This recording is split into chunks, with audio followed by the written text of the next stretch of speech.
If I could ask you to join me, please, Jim.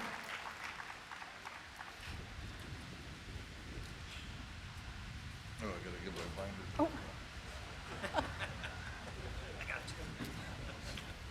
Josh. And as chairman of the National Baseball Hall of Fame, it is my honor, Jim, to welcome you to the Hall of Fame family and to ask the commissioner to please read the inscription on your plaque.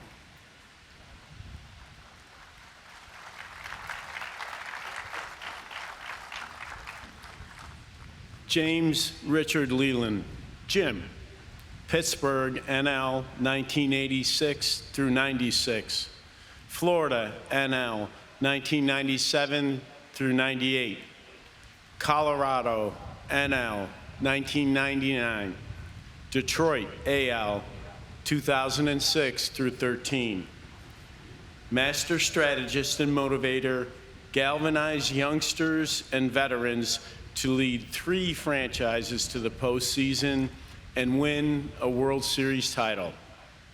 Debuted as manager with the Pirates in 1986, guiding rebuild that resulted in 3 straight NL East titles from 1990 through 92. After 11 seasons in Pittsburgh, melded a reassembled Marlins team into world champions in 1997. Over 8 seasons at the helm of the Tigers, piloted team to 3 first-place finishes and AL pennants in 2006 and 2012. Winner of Manager of the Year award twice in NL, 1990, 1992, and once again in AL, 2006.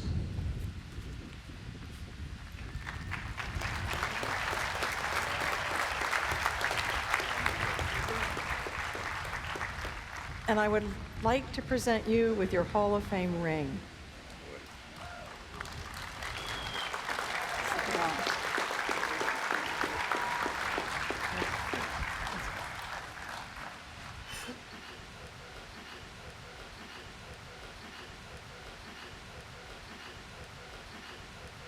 Ladies and gentlemen, Jim Leyland.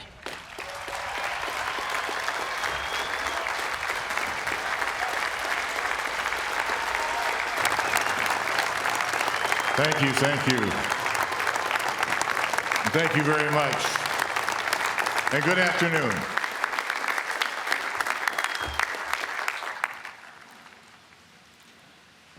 My contributions to our beautiful pastime pale in comparison to the joy that is brought to my life.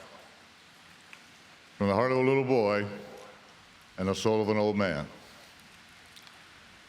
Commissioner Manfred, Hall of Famers, family, friends, and fans. I would like to thank Jane Forbes Clark, Josh, John, and Whitney for a most memorable weekend. A heartfelt thanks to the Contemporary Committee for voting me this most prestigious honor. Congrats to Adrian, Todd, and Joe on your election, and certainly most honored to be going in with you.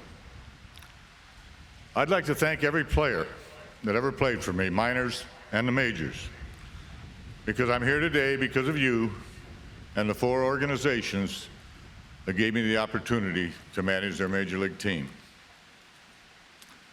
I would like you to meet my wife, Katie, my son, Patrick, and my lovely daughter, Kelly, right here in the front row.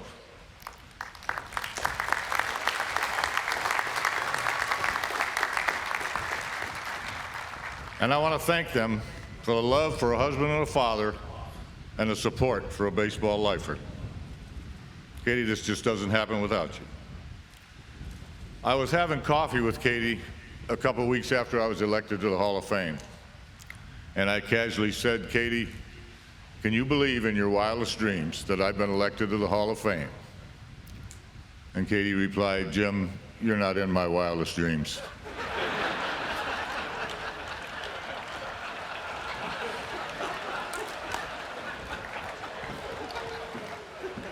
From the sandlots of Perrysburg, a jewel of a town in northwest Ohio to grow up in, To a Hall of Fame stage in Cooperstown is a long journey. Shortly after high school, I signed a pro contract with the Detroit Tigers. The scout to sign me was named Herman Kander, and I think he was fired 24 hours after that transaction was announced. I bounced around the minor leagues for 7 years as a player and a player coach, but I want to sum up my playing career real quick with this quick little story. Eddie Brinkman played shortstop 15 years in the big leagues. We both managed in the Tiger organization and were on the White Sox coaching staff at the same time. One day I said to Brink, "I looked up your career batting average and it was 224. He said, "That's right." I said, "Heck, Brink, mine was 222. And Brink said, "Yeah, but mine was in Washington, Detroit, St. Louis, and New York, and yours was in Lakeland, Jamestown, and Rocky Mount. That's a big difference." In 1971, Hoot Evers of the Detroit Tigers hired me to manage the Rookie League in Bristol, Virginia. And that was the beginning of an 11-year managerial run in the minors, including Bristol, Clinton, Iowa, Lakeland, Florida, Montgomery, Alabama, and Evansville, Indiana. I learned so much in those 11 years: how to handle players, experiment with strategy, and believe it or not, I read and learned the baseball rule book. It was so valuable because I saw situations later come up in the big leagues that somewhere in one of those minor league games I had seen before. And it certainly helped me be prepared to better handle it. Managing in the minors can be tough because you have to release players and shatter their dreams of ever becoming a big leaguer. And I knew that because I was one of them. On the other side of that spectrum, it is so rewarding because you get the chance to tell a player he's going to the big leagues. Such was the case with Jack Morris when I got to deliver the great news. He went on to become one of baseball's best big game pitchers and is seated behind me today here in the Hall of Fame.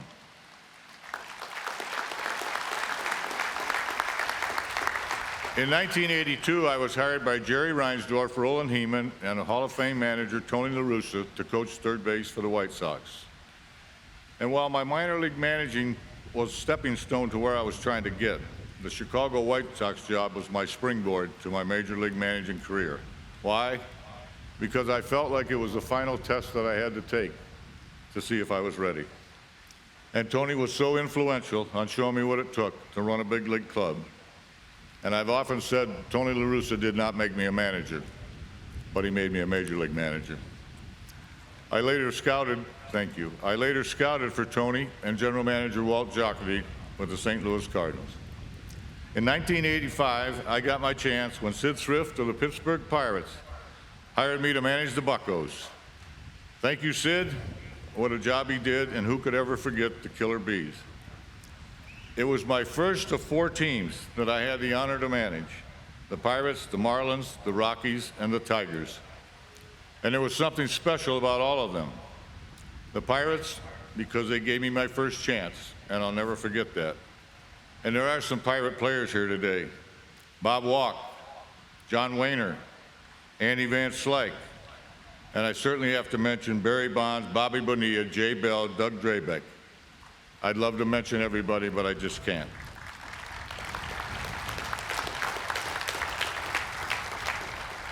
I never felt like manager and fans in Pittsburgh. It felt more like manager and friends.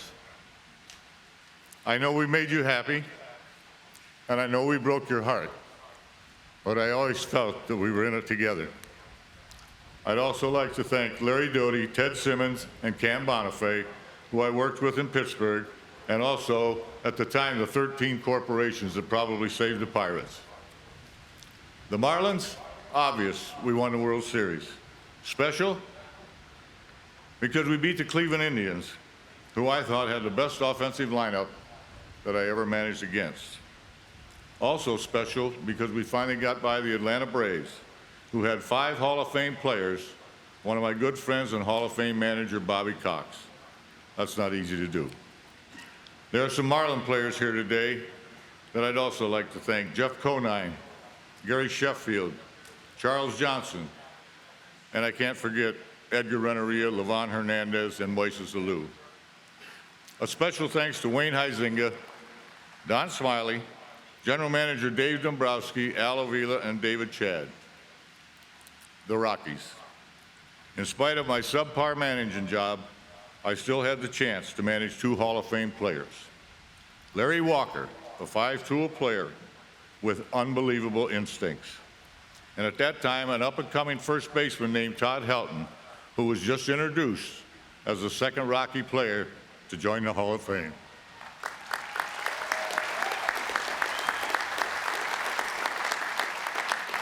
I'd be remiss if I didn't mention Vinny Castillo, Dante Bichette, the late Darrell Kyle, the late Darrell Hamilton, and there were plenty more. A special thanks to the late Jerry McMorris, Dick and Charlie Mofford, and of course my general manager, Bob Gebhardt, a baseball lifer like me.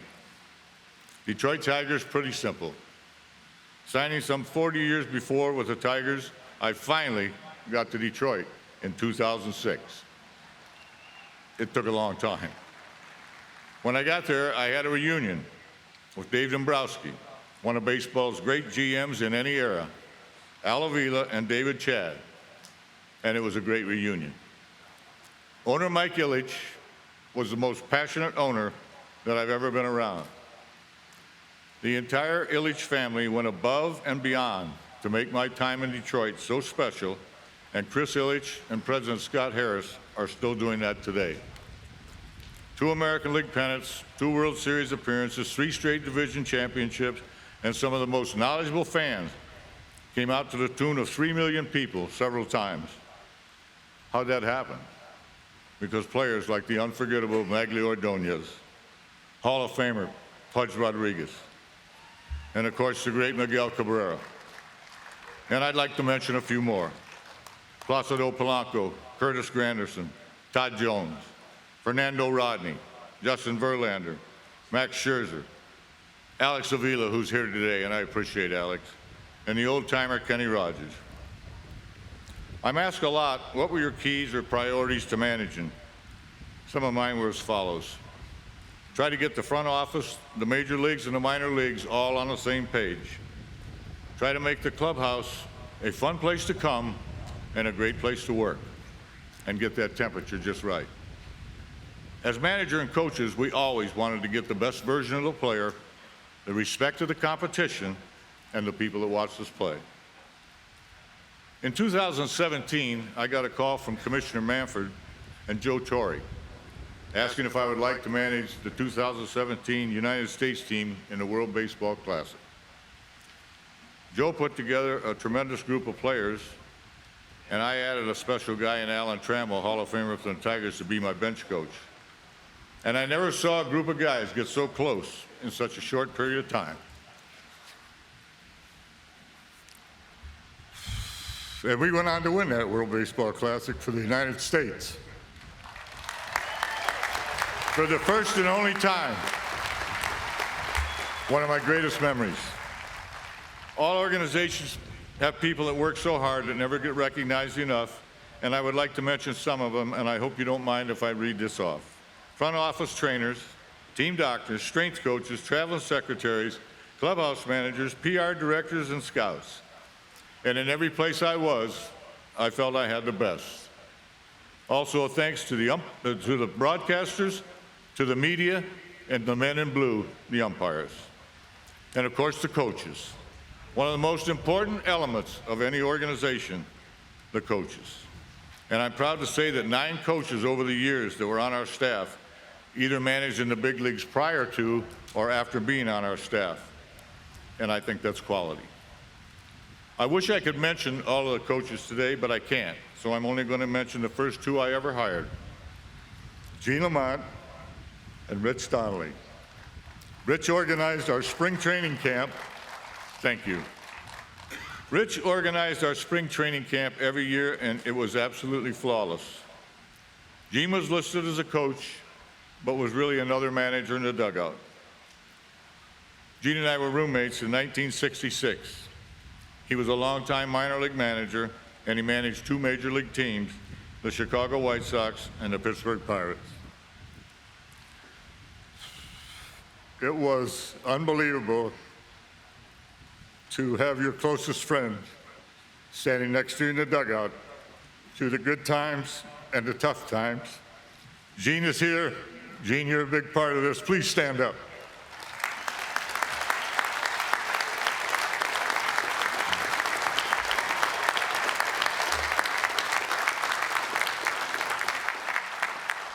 And in closing, I would like to say this to the fans. No matter which Hall of Famer you're here to support today, or which team you cheer for, your presence is always felt. On your feet in the ninth, with the home team clinging to a one-run lead, turning on your television for the first game of the World Series, and seeing 50,000 fans waving towels, hoping and praying that this may be their year. Or a little boy or girl getting their first autograph and scurrying back to the stands to show mom and dad their latest treasure. Ladies and gentlemen, that's you. That's baseball, and this is the Hall of Fame. Thank you very much.